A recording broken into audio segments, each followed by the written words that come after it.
pelajaran dan hikmah apa yang lu dapat dari lu bersekolah? Jangan egois. Oke. Jangan cuma mikirin diri sendiri. Nah, pokoknya gue tuh dibilang kayak apaan sih? Bahkan beberapa bilang sebagai artis kita tuh mesti eksklusif. Sampai akhirnya gue mencoba untuk membahagiakan diri gue sendiri tapi kebablasan. Keterusan ini bukan cuma tentang drugs ya. Ya.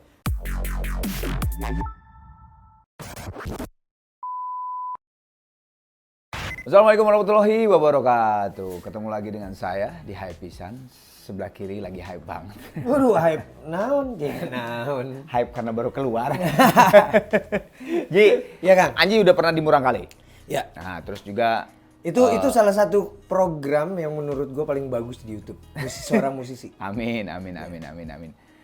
Ini sih kalau hype Pisan tuh apa yang lagi hype di bintang tamu itu gitu, Iya, ngerti nggak sih? oke. Nah, Iya, jadi iya. gua pengen nanya-nanya aja.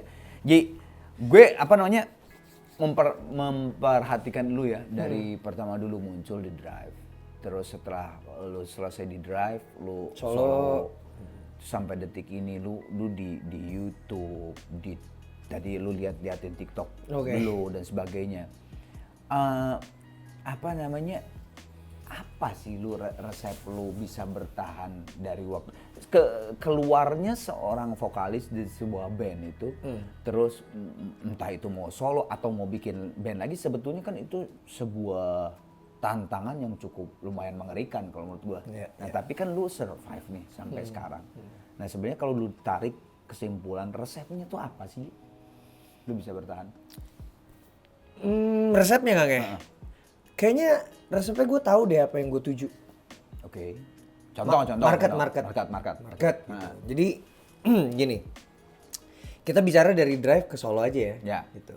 Drive itu adalah band yang perform off air gitu. Kita ngomongin off air ya, bukan di on air ya gitu. Adalah band yang lapangan nih. Band yang gagah lah gitu. Walaupun ya ada lagu bersama bintang, melepasmu, tapi kan secara perform juga kayak Gigi. 11 Januari kan kelihatannya begitu, tapi kan sebenarnya bandnya band energik gitu kan, apalagi sosok Kang Arman. Nah, gue juga kayak gitu. Tapi Drive itu bukan band yang akan manggung di wedding, bukan band yang akan manggung di gathering, kantor-kantor jarang lah gitu. Betul. Nah, gue mengarah ke sana. Jadi memang solois. pada saat lu keluar dari Drive, lu membuat sebuah project. Solo, itu lu memang udah ada cita-citanya ke situ gitu. Iya. Tujuannya ke situ. Tujuannya gue menjadi penyanyi wedding. Oke. Gitu. Jadi kayak gue juga banyak ditanya, lu serius? Iya benar. Nggak, sorry. Apakah waktu dulu di Drive itu pada saat perjalanan Drive, gua tidak berbicara kenapa lu keluar, tapi ada ternyata gue mah pengennya tuh jadi penyanyi yang wedding atau gini. Udah ada itu? Enggak ada, tapi jadi ketika gue keluar, gue berpikir gue nggak mau bersaing sama Drive. Oke. Gitu, gue nggak mau bersaing sama Drive. Maksudnya kadang gini, ada musisi, ada vokalis keluar dari sebuah band, dia membuat project yang sebenarnya sama kayak ketika di band. Di band gitu. Nah, gue berusaha untuk berpikir apa ya gitu. Kebetulan kan gue juga punya banyak sisi-sisi musikal yang gue bikin band yang liriknya kritik. Gue bikin sama Firsa Besari sama Popira, bikinnya grunge gitu. Terus gue juga punya project yang liriknya spiritual yang nanti akan gue bikin juga atas nama sebuah band. Belum keluar. Belum keluar. Nanti gue kasih unjuk, tapi di luar kamera ya. Gitu. Nah, ketika itu gue menentukan pasar gue. Jadi supaya memang gue punya tujuan kan gitu. Kan ketika kita menentukan pasar, menurut gue kita udah nentuin pasarnya, gue tahu nih gue akan manggung di mana aja.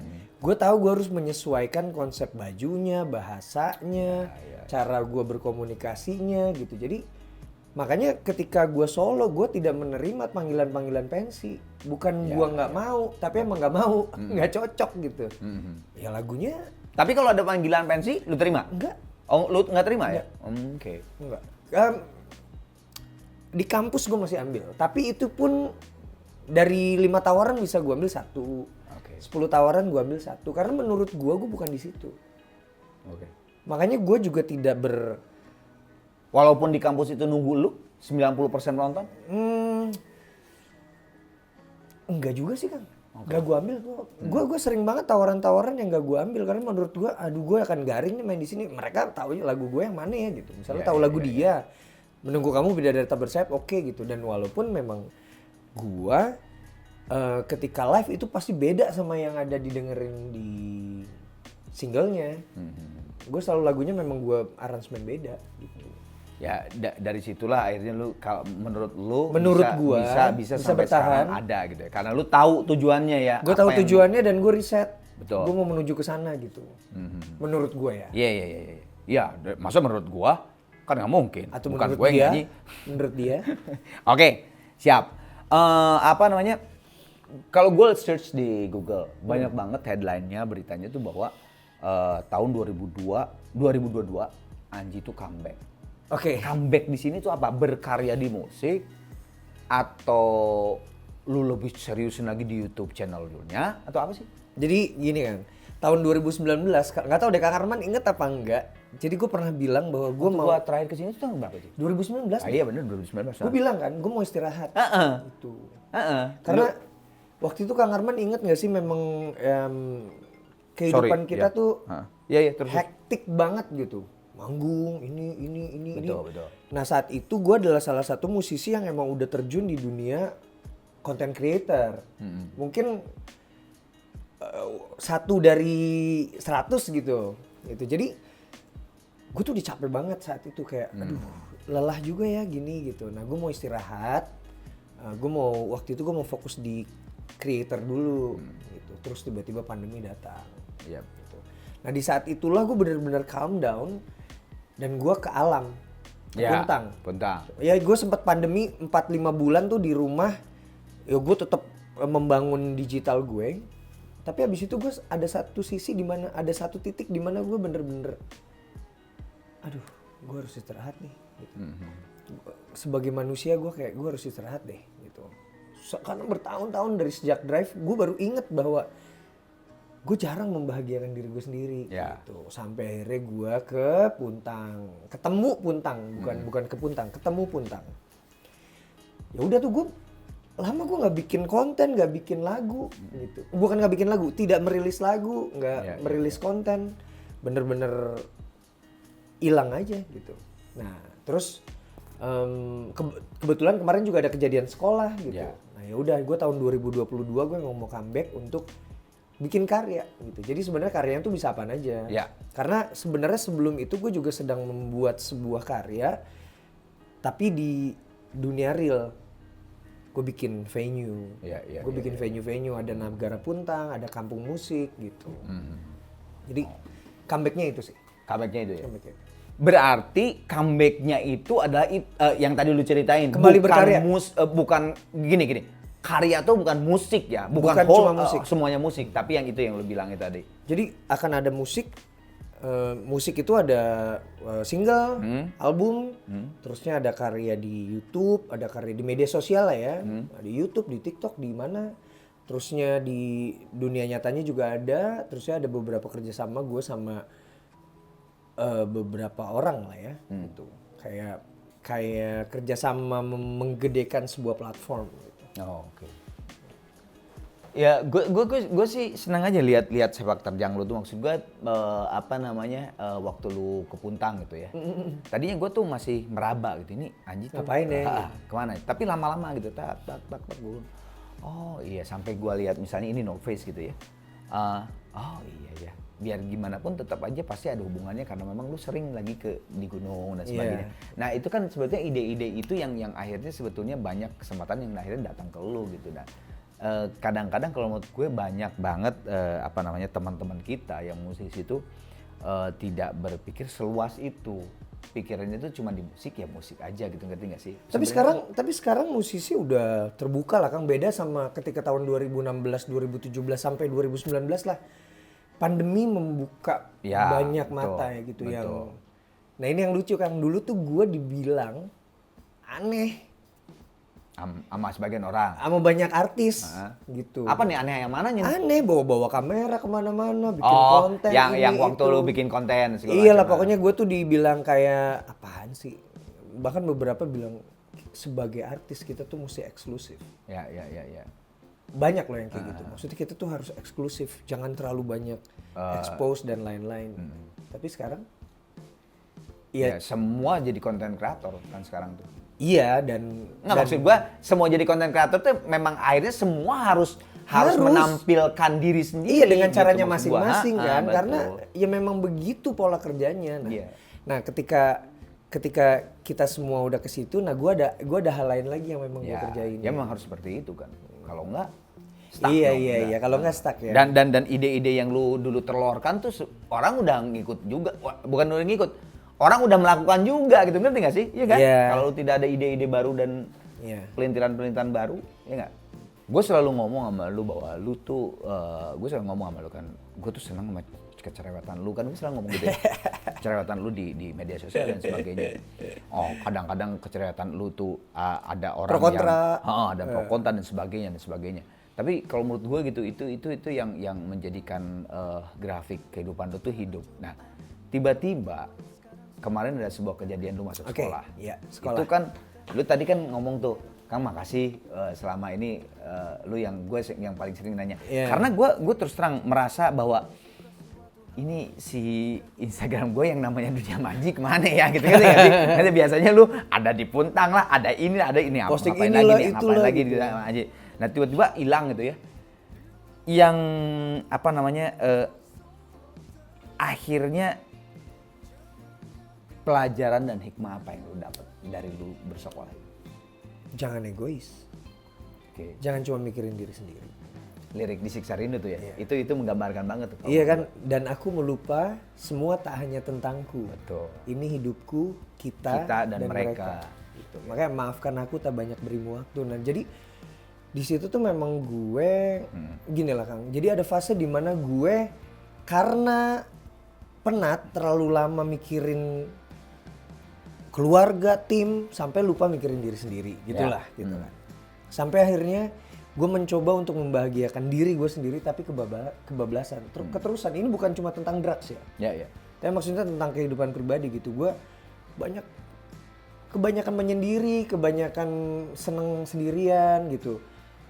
Sampai akhirnya gue juga lupa bahwa sebenarnya ini lingkungan gue banyak yang harus diperhatikan juga. Jadi intinya gue kembali kepada jangan egois, nggak apa-apa mikirin diri sendiri, tapi juga harus memikirkan yang lain juga. Jadi 50-50 lah sekarang. Gitu. Karena tapi kadang-kadang Kang, kita juga memang harus membahagiakan diri kita sendiri menurut gue gitu. Karena seberapa banyak sih kita dalam satu hari gitu mikirin diri kita, bener-bener mikirin diri kita tuh kadang-kadang enggak. Kadang-kadang kita mikirin kerja. Dan juga mikirin urusan orang lain. Sebagai netizen tugas kita berat banget memang. Ada kasus ini belum selesai, ada kasus lain. Iya benar. Kasus ini belum selesai, harus ada kasus ini mikirin lagi. Waduh, kehidupan si ini gimana kehidupan. Nah tapi Kang, gue memang sekarang jadi nggak akan terlalu cerewet. Dalam arti, maksudnya gue membahas hal-hal lain di luar musik dan hidupku. Itu tuh. Itu salah satu juga impact yang terjadi gitu. Karena sebenarnya bukan karena gua kapok atau apa ya, bukan. Tapi karena gua mau berkarya lagi. Mau comeback berkarya. Jadi kan gua akan banyak ngomongin karya nih. Gitu. Ya, ini pertanyaan berikutnya tuh apa yang lo akan tanamkan ke diri lo sekarang? Itu termasuk berarti kan? Iya, karena banyak banget project gitu. Sampai akhirnya gue bilang sama tim, 2022 project gue udah harus selesai. Jadi nggak semua kesempatan harus diambil. Ya.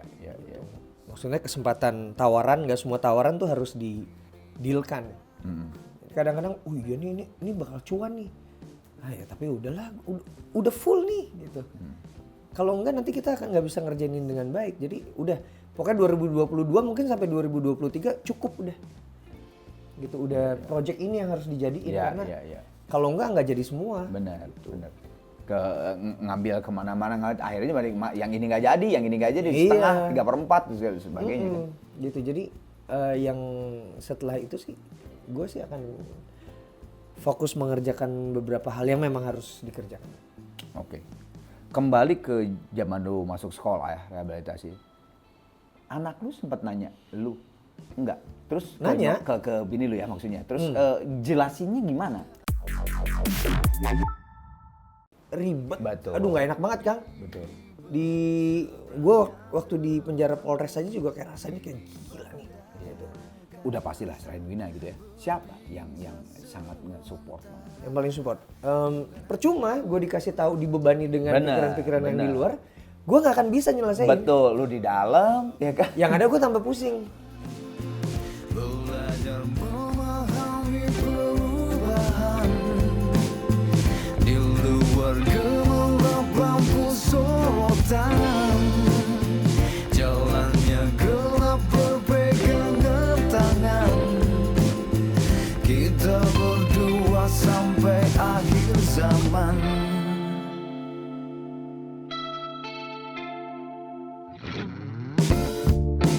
Kita lewati jutaan cobaan, dulu di tabloid sekarang sulit ditemukan satu hal yang menurutku pantas dibanggakan.